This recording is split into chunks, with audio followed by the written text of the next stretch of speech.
Il y a un petit qui est...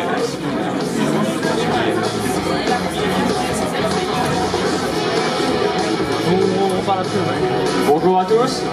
Nous allons accueillir aujourd'hui le père Timothée qui va nous parler des maisons hantées. On peut l'applaudir.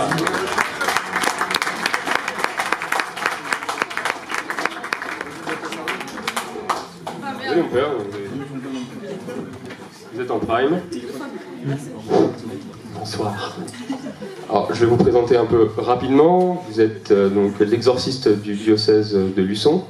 Alors Et j'étais à vous Luçon, étiez- maintenant je suis dans le diocèse de Laval. Des mauvaises informations. Je ne les ai pas mises à jour. Mais sinon, vous faites peut-être partie de la communauté des béatitudes. Voilà. Ça, c'est encore actuel? Oui, tout à fait. Comme la vie le montre. Donc, mon père, on est là pour parler des maisons hantées. Qu'est-ce que c'est? Vous arrive-t-il aujourd'hui, en tant que prêtre exorciste, de voir des maisons hantées, d'y aller? Alors oui, en fait il faut peut-être un peu démystifier la chose. C'est vrai qu'il y a des maisons où il y a des phénomènes très particuliers, donc ça m'est déjà arrivé d'y aller. Le plus souvent ce sont des bruits dans les murs, dans les meubles. Ça peut être des déplacements d'objets, ça peut être des portes qu'on retrouve ouvertes le matin alors qu'elles étaient fermées le soir.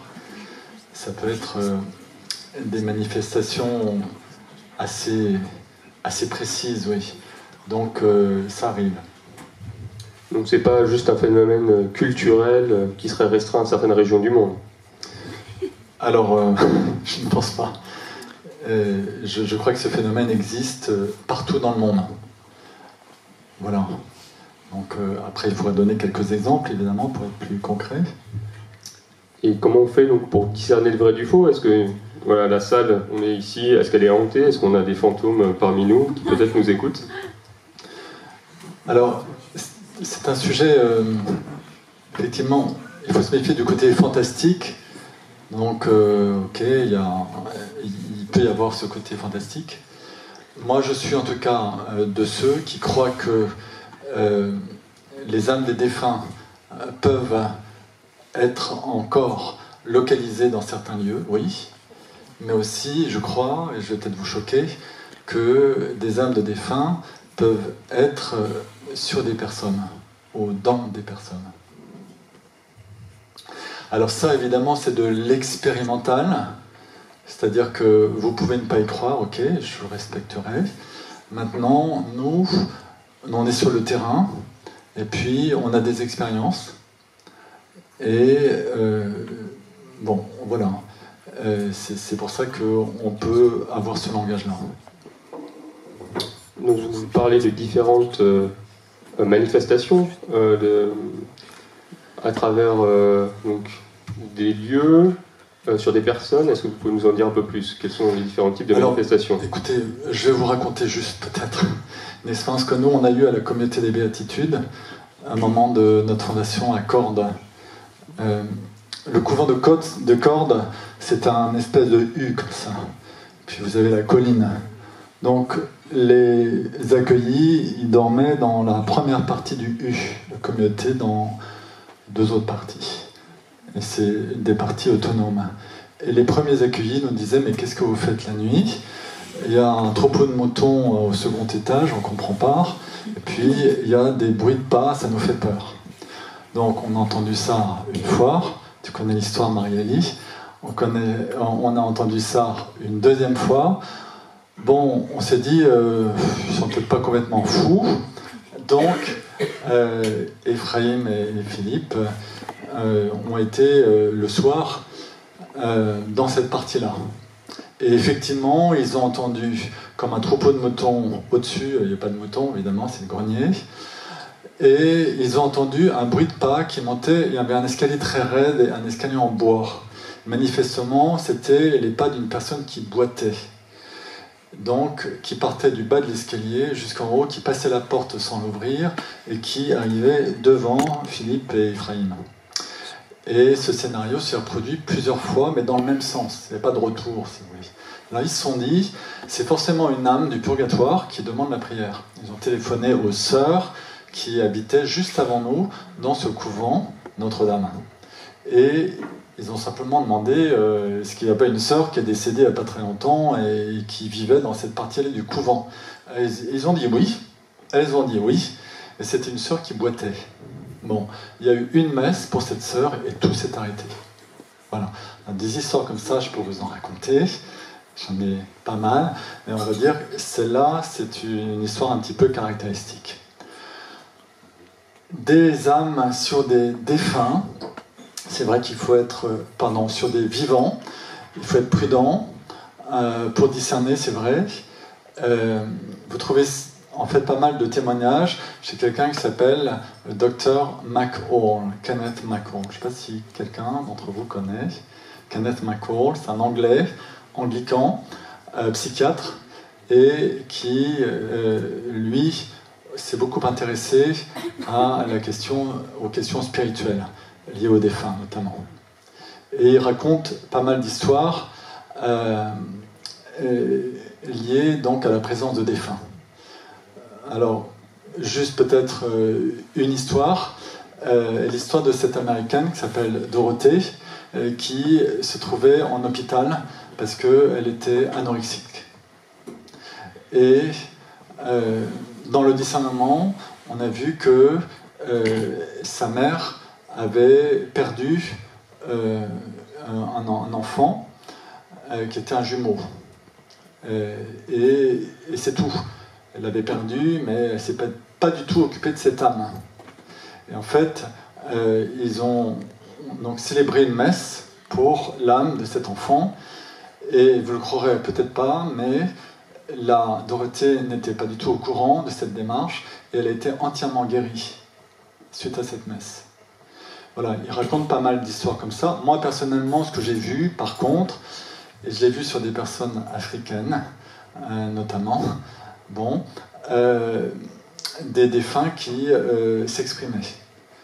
Donc, je vous raconte l'histoire dans ce cas-là. Une jeune qui a fait une expérience de vie communautaire dans un couvent pendant 2 ans. Donc je me suis dit, bon, elle demande la prière, ça va être cool. Donc, et je commence le petit exorcisme, et pendant la prière de Saint-Michel, elle tombe par terre, les yeux complètement révulsés. Et là, en tant qu'exorciste, j'ai le droit, donc j'interroge, je dis, tu es qui? Est-ce que tu es un démon ou Moi, je pensais que c'était effectivement une âme. Et elle me sort, je suis sa grand-mère et je l'ai maudite. Bon, alors je lui ai simplement demandé, est-ce que tu regrettes ton péché? Alors j'ai dit pot, elle a dit oui. Donc j'ai fait une prière pour demander le pardon de ses péchés et je lui ai commandé de partir. Et la fille est revenue à elle. Juste après, un peu bizarrement, il y a eu aussi un jumeau qui était là. Et effectivement, donc, on a prié pour le jumeau et elle allait beaucoup mieux après. Bon, j'ai vu ça plusieurs fois. Et avec d'autres exorcistes, on a constaté que, effectivement, des âmes qui sont, on va dire, dans un certain purgatoire, peuvent rester dans ce lieu spirituel qu'est le nôtre. Alors, Saint Thomas en parlait aussi, disant que certaines âmes font effectivement toute une partie de leur purgatoire sur la terre. Alors on peut comprendre, vu cette théorie, si vous voulez, que certaines âmes peuvent être dans des lieux ou sur des personnes. Alors, est-ce qu'elles sont sur vous? Je ne sais pas. En tout cas, peut-être les autres questions vont peut-être nous aider à réfléchir sur ce sujet. Est-ce qu'elles peuvent être aussi attachées à des objets? Alors, à des objets, moi, j'ai pas spécialement vu ça. Elles sont plutôt attachées à des lieux, éventuellement, qui peuvent être les lieux de leur mort. Vous voyez? Alors, pour ce qui est des objets, C'est plus la question des objets maudits ou des objets bénis. C'est-à-dire qu'effectivement, des objets peuvent être porteurs d'une influence maléfique, comme quand ils sont bénis, ils sont porteurs aussi d'influence plutôt positive. Quand on bénit, on fait du bien. Je crois qu'on avait parlé de ça la dernière fois où j'étais venu. On avait parlé des expériences d'un japonais, là. Le miracle de l'eau, si vous avez eu ça, vous regardez sur internet, le miracle de l'eau bénite, examinée au microscope, c'est très beau à voir. Mais l'eau maudite, c'est-à-dire à qui on a dit des insanités, quand vous la regardez au microscope, d'abord vous la gelez, vous la regardez au microscope, et l'agencement des molécules est complètement différent, elle est laide. C'est très très intéressant. Je vous conseille d'aller voir ça sur internet. Le miracle de l'eau. Vous nous parlez de bénédiction, alors est-ce qu'on peut bénir une maison hantée pour justement avoir une influence plus positive, puisque a priori si elle est hantée, c'est plutôt une influence négative au premier regard. Enfin... Alors, si une maison est hantée, il faut essayer de comprendre pourquoi elle l'est. Je vais vous donner un exemple. J'étais en région nantaise, un château, c'était très proche de Nantes d'ailleurs, et 2 personnes de la famille voyaient des fantômes la nuit. On a constaté que dans la cave, il y avait des signes sataniques sur les murs. Donc on s'est dit, si elles restent ici, ces âmes, c'est qu'elles ont fait des choses très graves, très très graves, parce que c'était dans la cave. Donc, si vous voulez, ce qu'il faut, dans ce cas-là, c'est exorciser le lieu, parce que c'est un lieu qui est maudit. S'il a servi pour des messes noires, je n'ai pas besoin de vous dire ce qu'est une messe noire et ce qu'on y fait. C'est vraiment dégueulasse, quoi. Il n'y a pas d'autre mot. Donc, stop. Et là, on a besoin de casser les malédictions qui ont été faites sur ce lieu. Et ça, c'est la prière d'exorcisme. Après, ce qui est nécessaire, c'est... moi, je crois beaucoup à la puissance de la messe. Il faut la messe pour les défunts, 1, pour leur salut, pour le pardon de leurs péchés, mais 2, et ça c'est très important, pour la réparation. Vous savez, ici en Vendée, il y a eu beaucoup de sang qui a coulé sur la terre de Vendée, entre les guerres de religion, entre les guerres de Vendée, rien que ces 2-là, ça fait pas mal. Et, si vous voulez, c'est comme si la terre avait une mémoire. Ce qui spirituellement a été inversé marque les lieux. C'est comme si les lieux avaient une mémoire, si vous voulez. D'où l'importance de la réparation. Je crois qu'il faut beaucoup aussi prier pour la réparation, y compris pour vous, des péchés de vos ancêtres. Parce que les péchés de vos ancêtres peuvent avoir une influence sur vous.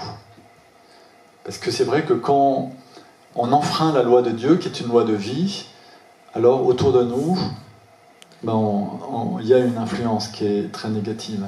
D'accord ? Et ça marche aussi dans les familles. Je le constate. Vous avez parlé de cave, peut-être de grenier là, pour cette personne cloquidée du pied, enfin boitait. Et est-ce qu'il y a des lieux de prédilection comme ça Alors, je ne crois pas. Pas spécialement. Les lieux de prédilection, si vous voulez, pour ce qu'on va appeler les fantômes, ce sont en général les lieux où ces personnes sont mortes. Et sont mortes dans des conditions pas forcément géniales, quoi. Voilà. Et c'est peut-être là où elles vont se manifester.